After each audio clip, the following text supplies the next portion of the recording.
Mantra ma'am வந்து இங்க இருக்காங்க அப்படின்னாங்க. நான் ஃபர்ஸ்ட்டு இங்க வந்து மந்த்ரா மேம் எங்க இருந்தேன்னு தேடிட்டே இருந்தேன். நானும் தங்கதுரை அவர் மாதிரி தான். ஓகே. இந்த அதுக்கப்புறம் இந்த படத்துல வந்து இந்த ட்ரெய்லர் போட்டதுக்கப்புறம் ஆர்.வி. உதயகுமார் சார் சொன்னாரு, "நீயும் உன் படத்துல நடிக்க வைப்பா" அப்படின்னாரு. அதுக்கப்புறம் தான் அவங்க அவங்க சீன் பார்த்தா அவங்க எல்லாரையும் அரைஞ்சிட்டே இருக்காங்க. அ அத பார்த்து தான் அவர் "நீயும் உன் படத்துல சேர்த்துக்கப்பா" அப்படின்னு சொன்னாரான்னு தெரியல. அந்த அளவுக்கு என் மேல உங்களுக்கு அன்பு இருக்கு சார். Thank you. Mantra ma'am welcome back again. And உங்க ஃப்ரேம் பார்க்கும்போது நீங்க இப்போ விட்டுட்டு ரொம்ப நாள் கழிச்சு வந்து நடிக்கிற மாதிரி இல்ல. அப்படியே அவ்வளோ ஃப்ரெஷ்ஷா இருக்கு. Thank you so much. Perarasu sir. Perarasu sir வந்து ஒரு விஷயம் சொன்னாரு. இது அவர்லாம் ப்ரூவ் பண்ண டைரக்டர் எவ்வளோ ஹிட்ஸ் குடுத்துருக்காங்க. அவர் சொன்னாரு, "ரொம்ப தேங்க்ஸ்" அப்படின்னாரு.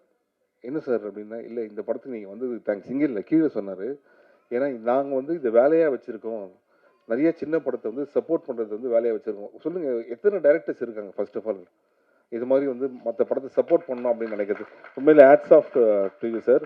அண்ட் நான் வந்து இதெல்லாம் வந்து உண்மையிலேயே அவங்க வந்து ரொம்ப பேஷனோட பண்ணுறாங்கன்னு நினச்சேன்.